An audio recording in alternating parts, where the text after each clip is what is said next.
Hey everyone, my name is Venerin, and in this video we're going to see how you can fine-tune Qwen 3 on your own data. We're going to be starting with a plain data frames, and from there we're going to be converting the data from the data frames into HuggingFace datasets. We're going to be building prompts from those, and we're going to be evaluating the untrained Qwen 3 model on our own dataset. From there, we're going to see how you can fine-tune the model using your own data and the LoRA technique. We're going to be fine-tuning on a single GPU, in our case a T4, and then we're going to see how the model is going to be increasing, or why not decrease, the performance compared to the untrained one. And we're going to be evaluating the performance of the inference and the sentiment classification that we're going to be doing as well. Let's get started. If you want to become a better AI engineer, you can join the live bootcamp sessions on ML Expert between May 9 to 11th. On the first day, we're going to have a look at how you can build production-ready machine learning systems. Then we're going to have a deep dive on what LLMs are and how they work. We are also going to have a look at how you can evaluate the performance of different LLMs and how to choose the one that is good for a specific task.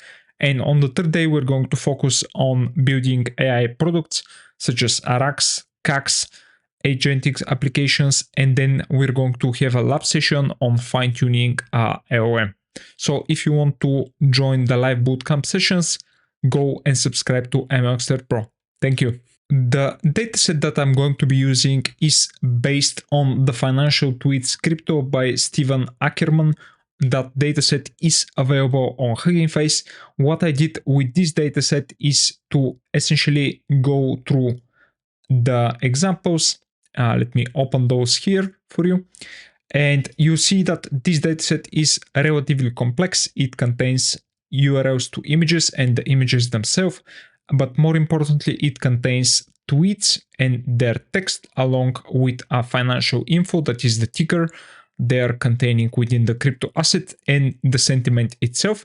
What I did was to get the tweets themselves and run them to Gemini 2.5 Flash, and based on the tweet text, I have extracted new sentiment and tickers from the different tweets. I have also removed all of the tweets that contained an image, since I didn't want to use any image-based tweets, and I pretty much kept tweets that are longer than 100 characters.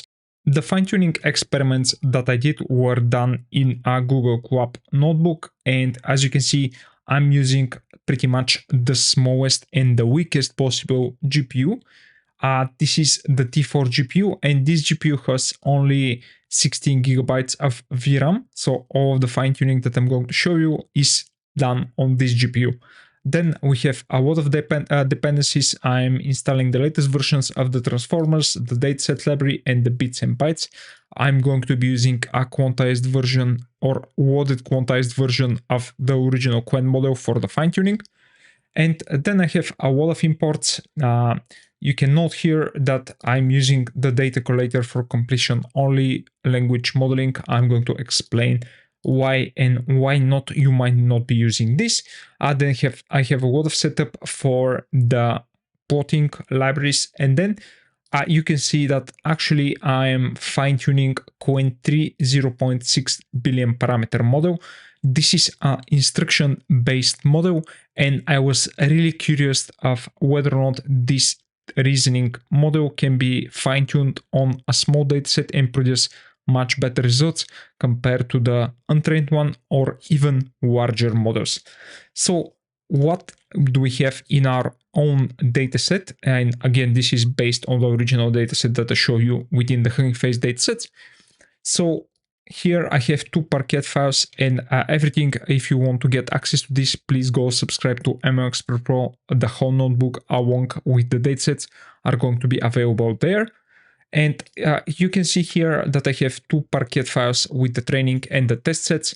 And you see that I have about 2000 examples within the training set, and roughly 10% of that, or 200 examples, are for testing. So I have done the split for you, and hopefully you don't get any data leakage.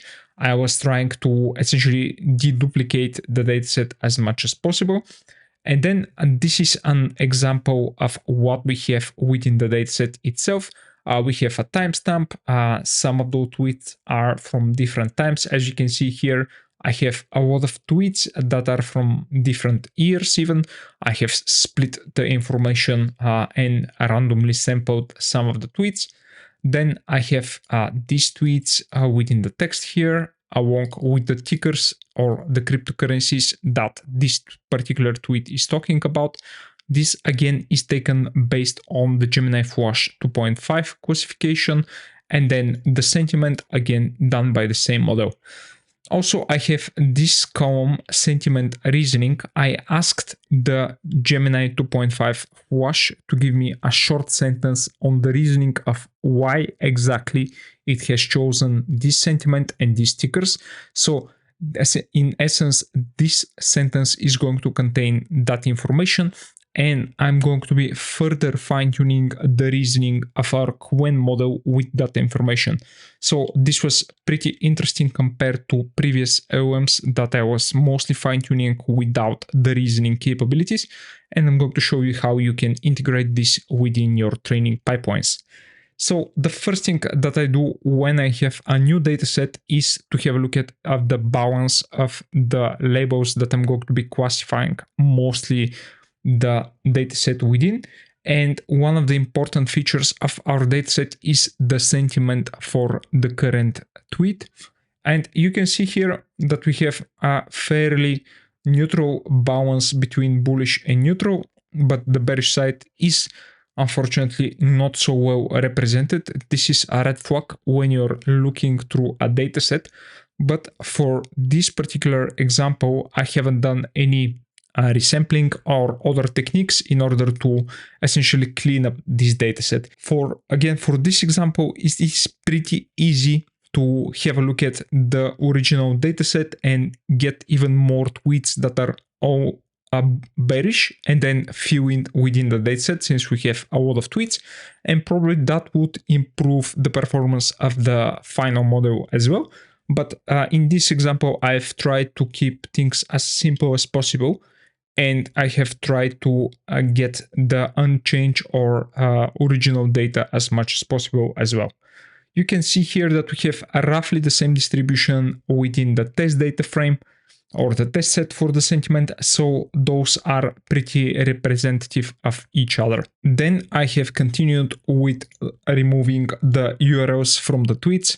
Most of those tweets actually contained URLs, and some of those were very long, and those are tokens that I don't want to be using within my training or inference, so I just went ahead and removed with a regular expression the text for the URLs from the train and test datasets.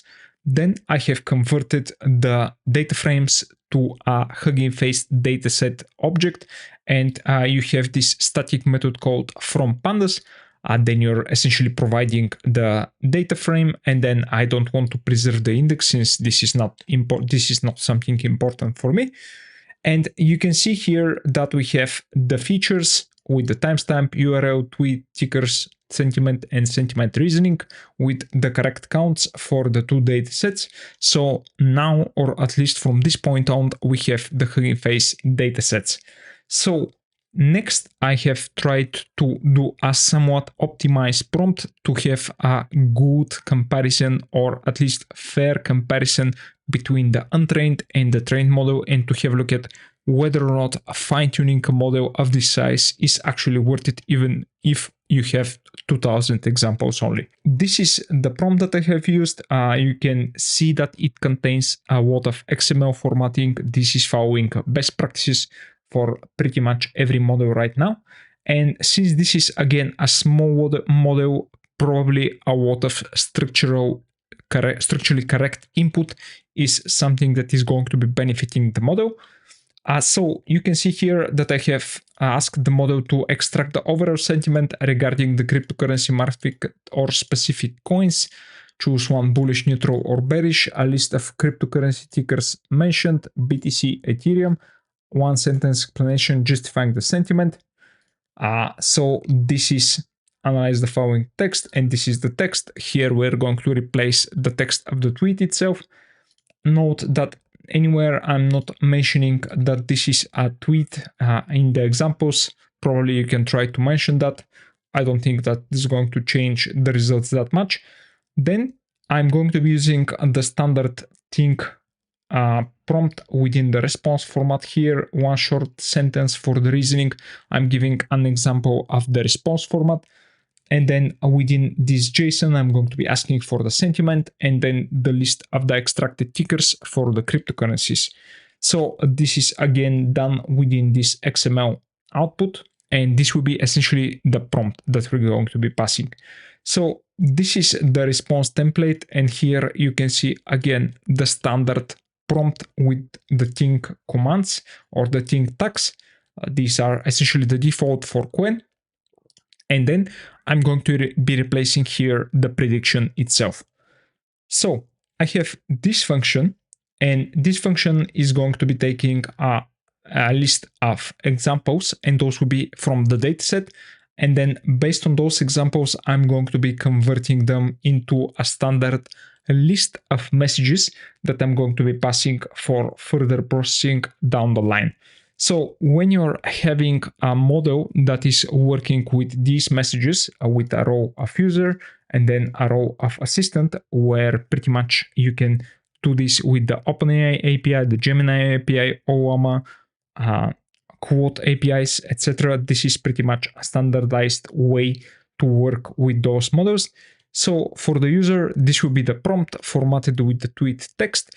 And then for the prediction itself, I'm going to be taking the response template. I'm going to be pasting in the reasoning, which is the sentence taken from the Gemini 2.5. And then I'm going to be dumping the JSON dictionary for the sentiment and the list of the tickers here within the prediction. This we're going to be adding to a list of all messages, and the final result of this is going to be formatted in the way that the HuggingFace datasets library is wanting to essentially get this. And this will be this dictionary right here. Let's see how you can run this. You just need to call the map function on the different datasets with the function that you want to call. And I want this to be a batched example. So this is why those examples are going to be a list. And if you look through the dataset after that, you can see that we have a new key called messages. And within these messages, you can take, for example, the content. And this will be actually the response of example right here with the think prompt or the think tags. And then the JSON. Here, in this case, this is going to be bearish with a set of tickers. And then you are going to get trained dataset without the tweet, ticker, sentiment, and sentiment reasoning columns, since we are not going to be using those. The tokenizer for Qwen 3 is a relatively standard one. You can load it with the auto tokenizer from pre-trained and then passing in the name of the model. I'm going to be using the fast implementation. This is an implementation done in Rust.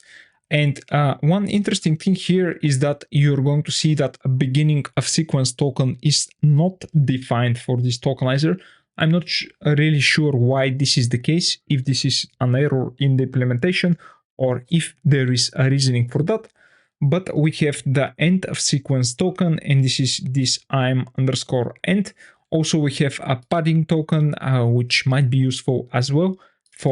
And this one is called end of text.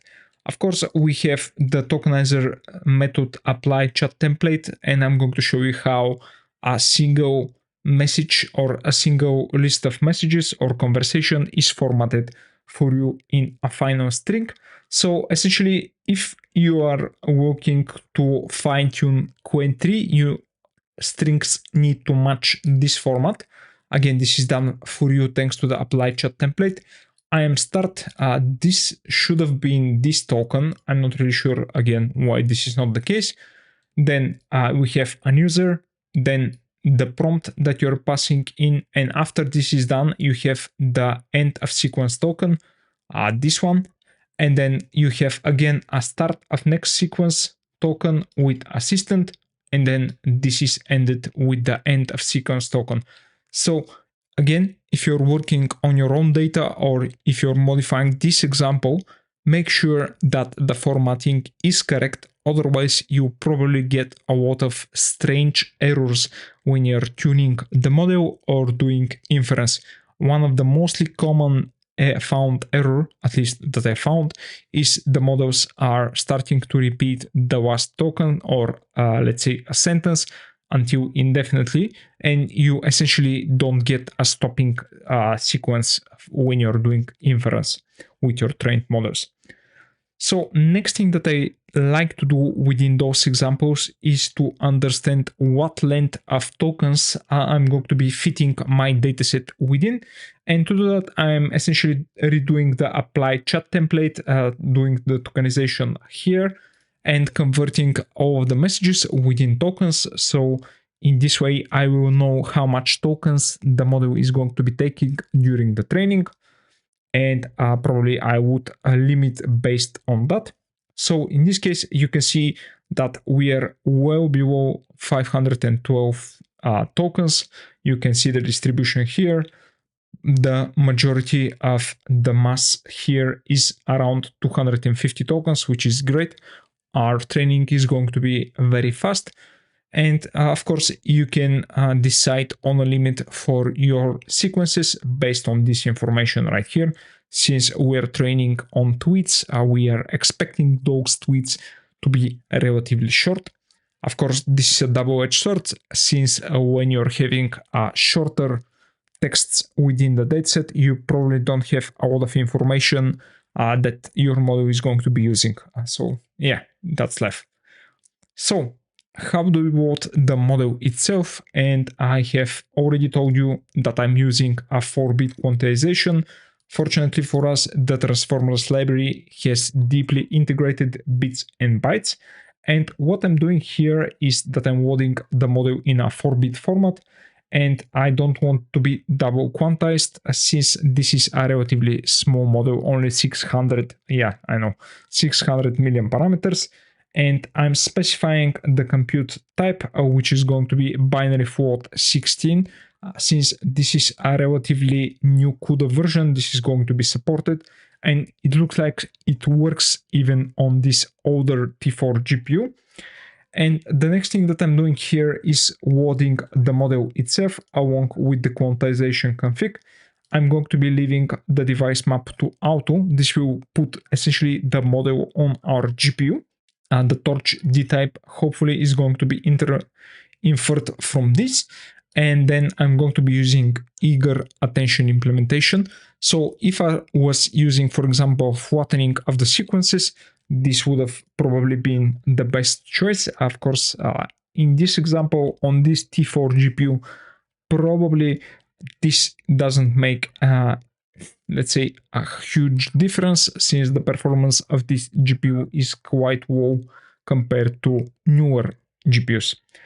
Next, I'm printing the model architecture itself. You can note here that the bits and bytes configuration has been applied. So the more important thing here is to check whether or not your linear layers are actually 4-bit linear layers. Those were automatically replaced by the transformers library for you based on the quantization config. So you are essentially double checking that in here, pretty much every 4-bit or linear layer was replaced here. One interesting thing for me, at least looking through the architecture, was this input layer normalization. I haven't looked through the implementation of this special Quant3 RMS normalization layer, and this again post attention layer normalization. Maybe I should do a deeper dive on the architecture of the models, since they're performing so well. This is really interesting. And note that the final output layer doesn't get replaced with the 4-bit implementation. This is the head that is going to be doing essentially the classification for you. So this is quite all right. And this is the architecture, at least, of this model that we have, which again is just 600 parameters. So the next thing is the LoRA configuration. And this is going to be the case for most of the LLMs that you're going to be training. You are not going to be doing full fine-tuning on those LLMs. You would probably using LoRA to essentially put a head on top of the LLM, and with that head you're going to be adjusting just those parameters that you're going to be using right here, and those parameters are going to be fine-tuned on the dataset. So now that we have the model loaded and configured, we are going to do an evaluation of the original or untrained model. This is done so you can have a baseline of how well the model performs before the fine-tuning, and whether or not the fine-tuning itself has some positive or even possibly negative effects. So what I'm going to do is to create a pipeline. This is from the Transformers library. This pipeline is going to be a text generation pipeline. I'm going to be passing in the model, the tokenizer, and I'm going to be limiting the number of new tokens to 1024. Recall that I'm using the T4 GPU, which is quite slow for inference. So I'm limiting the amount of tokens here, and I want this pipeline to return just the newly created tokens or the tokens that were done during the inference. So here I have an example that I'm going to be passing through the model, and you can note that the inference time for this example is roughly 15 seconds, which is not that fast. This is only a 600 million parameter model, but of course this is a T4 GPU. After that, you can see the prediction, and the prediction says that this is a bullish sentiment, and it has extracted a list of tickers. This is the true value, and the untrained model have performed quite well on this particular example. You can even see the reasoning here. It is quite long, so this is the reason why this inference took roughly 15 seconds to complete, but the output is correct, and note that even the formatting of the output is also correct, which is great. So let's continue with the next one. Maybe we don't need to do any fine-tuning, who knows. The next one took a minute and almost 10 seconds to do the inference for us. And you can see here that it started with some thinking. Next, the list of tickers mentioned. The text includes BTC, Ethereum, SPT, TS, Tesla, Apple, Tesla, and then it got stuck. It got stuck really bad. So this is again the untrained model. Probably that would have been continuing for like thousands and thousands of tokens. So this was the label. Advises against buying at current levels due to resistance and upcoming market events. And it had only a single ticker, which is BTC. Not sure why it got up to here. Okay, so that was a complete fail on the untrained model. Next, I have another one. This one took roughly 19 seconds to complete. This is the response. As you can see, it did a lot of thinking, but this time around it didn't got stuck. The sentiment says it's going to be bullish, and for the tickers it said ticker 1, ticker 2. Of course, this is quite wrong. And then it added another one sentence explanation. The market is expected to see positive returns as Pepe profits roll into JPEGs and other tickers. Well, yeah, too bad. Discussing rolling profits from Pepe into other assets. And then you can see here that the actual sentiment is neutral, and then we have a single ticker called Pepe. Well, very interesting. So you can see that the model, the untrained model, have done a correct one prediction, and then it got stuck, and then finally it did an incorrect prediction. Of course, this is expected from 600 million parameters model. And the next step that I did was to do an evaluation of about 50 examples. And this took roughly 14 minutes to complete, so keep that in mind. And then I took the predictions and tried to extract some JSON from the predictions while skipping the thinking or the reasoning part. And you can see here that from these 50, I got 43 that were parsed correctly. So 43 were parsed as a JSON, which is quite good for this small model. And we got only 20 of those correct. And this equates to roughly 46.5% accuracy. So this is the baseline accuracy on these 50 examples. Of course, you could have used the full 200 examples, but honestly, waiting roughly for 40 minutes or something like that, I don't want to do that. So this is a rough measure of our baseline performance. I'm going to come back to the Tensorboard implementation and how the runs went in a second. So how did I set up the training for this model? I have this SFT config or supervised fine-tuning config. Again, this is done from the TRL library. So the important things here are that I'm going to be using a linear scheduler. I'm going to show you how the warning rate that I'm going to be using is going to be changing during the training. And another important thing here is that I did 2 epochs on the training data. What I found was that during the second iteration or epoch, what I noticed was that the accuracy or the final accuracy have improved on the test set, that is improved roughly with 6 or 7%, which is quite a good improvement with just going an additional epoch over the data.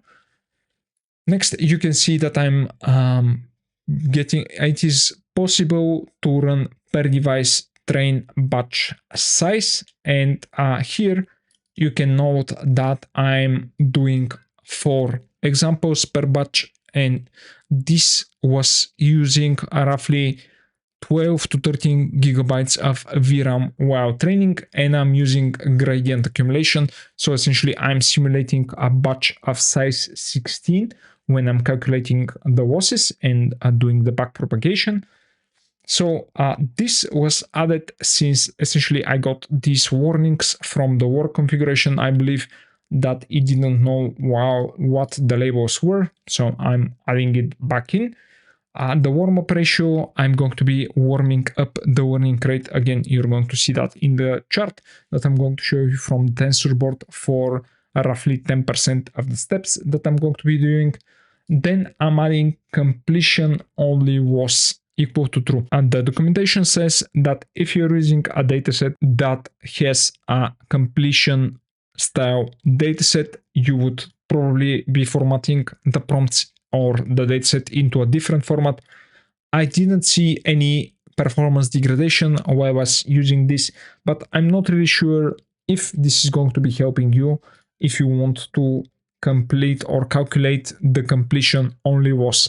What I found that will do that for you if you're implementing a data collator that works only on completions. And within the appendix of this notebook, I'm going to show you how you can set up this. I have tried to run the training with that data collator, but unfortunately the thinking was not included within the loss calculation. And when I did that, the model actual performance degraded highly compared to the original model. So I left that out. Probably in further experimenting, I can essentially do this with some form of usable format and probably increase the performance of the model itself. Even still, I have an example within the appendix of this notebook that is going to be essentially helping you set up this for you.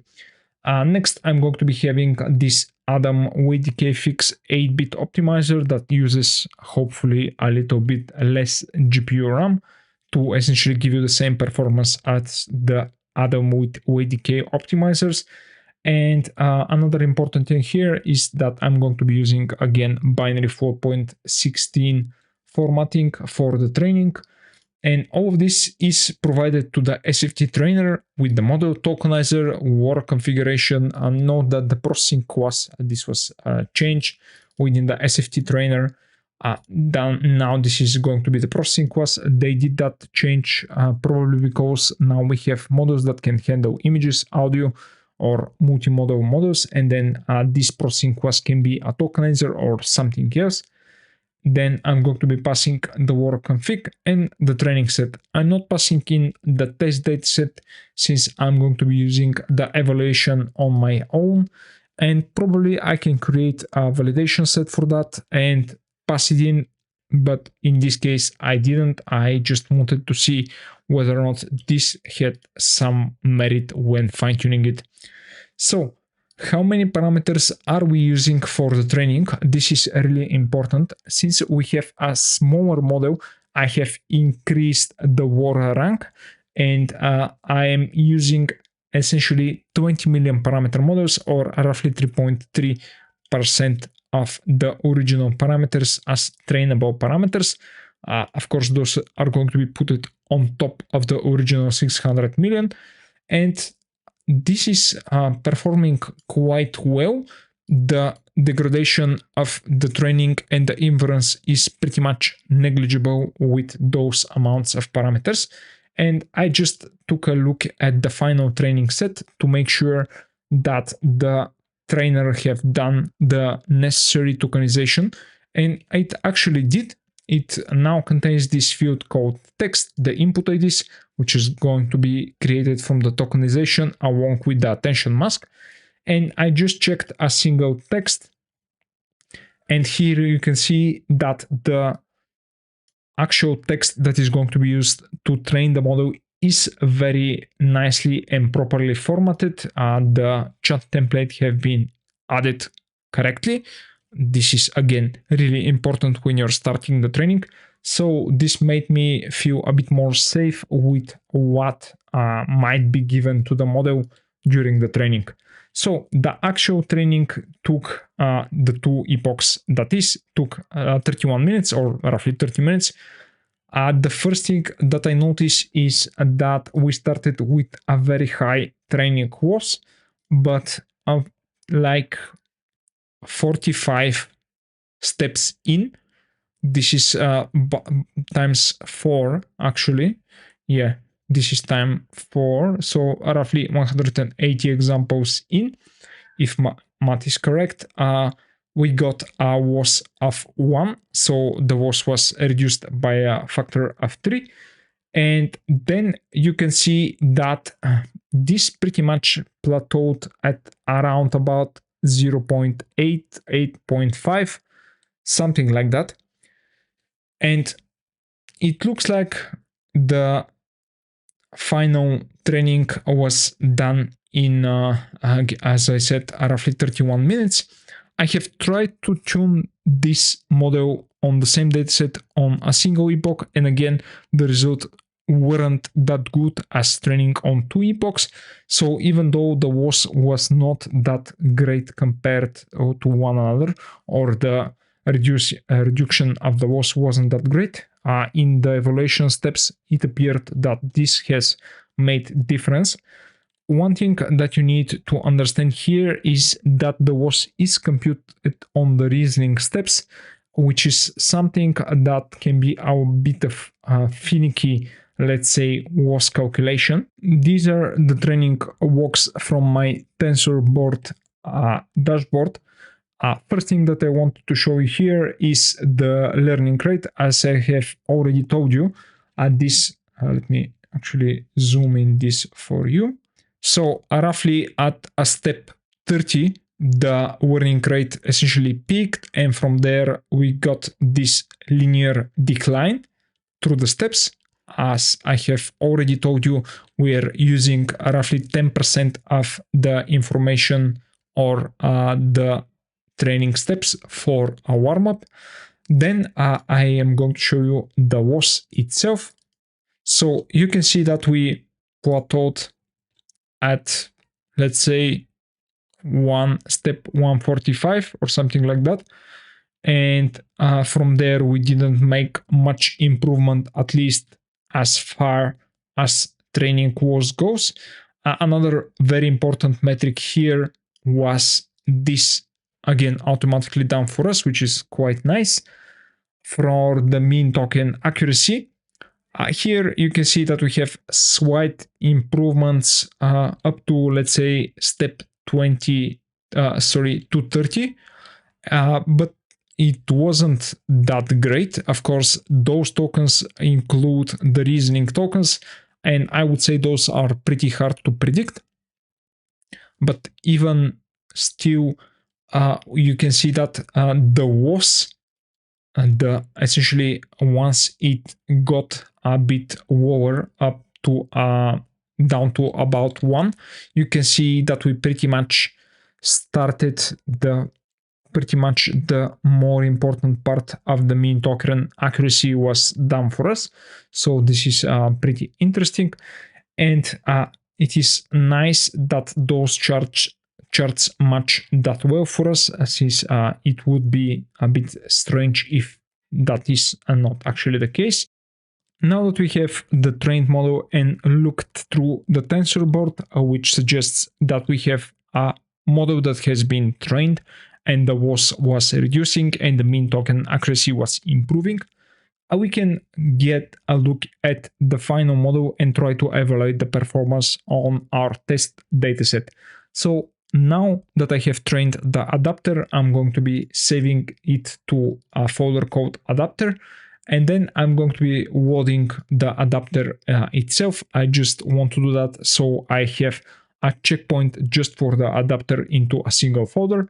Then I'm going to be loading the model and essentially merging the adapter model with the original model, and I'm going to be saving it into a directory along with the tokenizer. This directory can be directly exported to HuggingFace, to the hub, and probably you can use your models from there.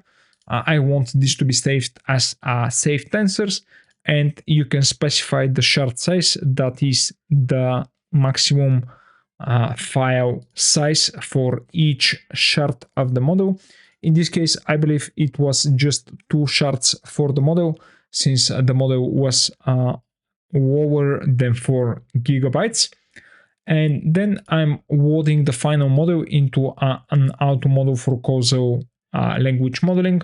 Note that when you're loading the adapter only, you can use the autopath model for causal language modeling. And on this model, you're going to be able to do the merge and unloading of the fused model, if you will. So now that we have our trained model, I'm going to be redoing the same pipeline that I showed you in the beginning of the video. And this is the first example that we look through within the evaluation of the untrained model. Note that this took roughly 5 seconds to complete, so it's not such a faster inference, but the difference here with the prediction, at least, is that we have a reasoning that is much shorter compared to any of the examples that we've seen within the untrained model. So on the first one, we can see that the model actually failed to predict the correct sentiment. It says that the sentiment is neutral, but the true value was bullish. And then you can see that still it got the tickers correctly. So incorrect sentiment, but correct tickers. Okay, not a great start. Then for the next one, you can see the prediction and then the sentiment. So again, the prediction contains just a single sentence, much lower compared to the original thinking process.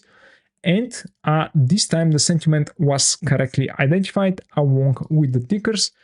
So this is great for us. Let's pick something else on the, let's say, further side of the data set. Again, BTC, neutral. And this time even the reasoning was quite close.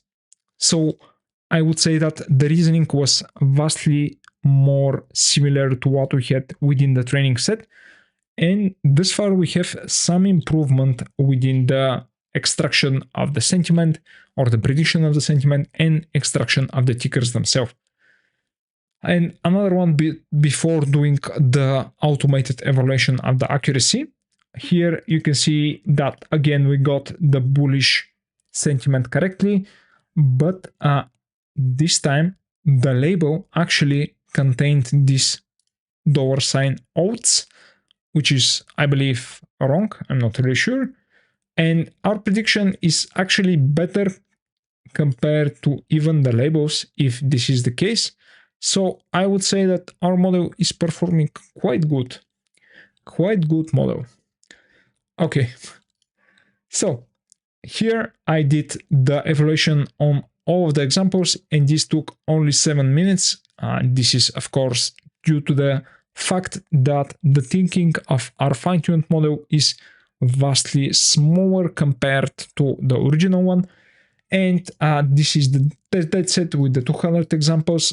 So here you can see the result of that, 66.5% accuracy compared to, let's go to the original evaluation. Yeah, here on the 50 examples, we got 46% accuracy. So 20% accuracy improvement. But not only that, here we got some values that weren't parsed correctly, while you can see here within the evaluation of the trained model, I essentially removed this, and all of the examples were correctly used as JSON elements. So again, this is probably even better compared to the original model, since within the original evaluation I used only the completely parsed examples. So I would say that we got roughly 25% probably accuracy increase with this simple fine-tuning on this very weak GPU. So I did a lot of experiments to be able to get to such a point, and one thing that I wanted to try was to just work with the completion only, and I was trying to exclude the thinking, but what I got when I was using this was that the predictions were good for the sentiment and the tickers, but unfortunately the original thinking wasn't included within the WOS, so effectively the model didn't or wasn't able to transfer any of the information for the thinking with the newer reasoning. Of course, you can try to essentially get the start of the thinking here and do the experiment. This is going to be an experiment that you can do as a homework, or I'm going to be posting the results of this experiment within the MLExpert Pro subscribers, of course. So in order to use this data collator, you need to specify a response template. Again, I'm going to be using this. Then if you look through the implementation here, what this collator does, I'm going to show you, is essentially that everything before the template that you specify is marked as -100. So when you're calculating the training course in our example, what this will do is it's going to be excluding the tokens with -100. And in this case, the WOS is going to be calculated only for these tokens. So this is something that is very useful in practice, since first, you don't want to calculate the WOS on the prompt itself. You don't know what the prompts are going to be in practice. So this is pretty much useless. And another thing is the speed up that you get, since you are going to be able to just calculate this and skip all of this information during the backdrop, or the backprop and the WOS calculations themselves. When you are looking only for the ones that don't have a label of -100 and decode using the Tokenizer, you can see that the model is going to be training just on these parts if you're going to be using the data collator. And note that this is going to be passed into the SFT trainer with a data collator parameter. Another limitation, let's say, about the Quant3 model that we have noticed is that it is going through a lot of rambling, at least within this 600 million parameter model. And there is a blog post by Zach Mueller that says limiting Quant3's thinking. So what Zach has noticed is that within the Qwen UI, or the original Qwen UI, you have this slider that you can use in order to limit the thinking budget of the model, which is something similar to Gemini 2.5 within the AI Studio UI or the API as well. So what he did was to implement this widgets processor, which is a very smart idea. And the widgets processor is actually something that I might do a deeper dives on, since there are a lot of practical tweaks that you can use with this widgets processor, and essentially you can do a lot of magic. So what this does is that it takes these max thinking tokens as a parameter, and if you're giving this after these max thinking tokens, if the model hasn't stopped thinking, you essentially are going to be forcing the model by putting a end of thinking tag to the sequence, and essentially force the model to stop the thinking process itself. So I have taken the code and I have added it within the notebook. So if you want to be using this max thinking budget processor, you can also use it to further reduce the thinking of your fine-tuned model. So this is it for this video. We've seen how you can fine-tune Qwen 3 on your own data. We've seen how you can process a dataset that is coming from a raw pandas data frames, and then from there convert it into a HuggingFace dataset. Look into the performance of the untrained model on your test dataset, and from there we have fine-tuned the model and evaluated it and compared it to the untrained one. We got a performance or accuracy increase of, let's say, 20 to 25%, which is quite good for such a small model. And we have dived deep into the evaluation and how you can be using data collator for completion only. And hopefully this is going to be useful for you when you're doing your own fine-tuning experiments. Thank you for watching, guys. Please join the live bootcamp sessions on ML Expert. I'm going to be linking the sessions down below. You need to be an ML Expert Pro subscriber, and I want to be seeing you there along with the whole ML Expert community. Thank you for watching, and I'll see you in the next one. Bye.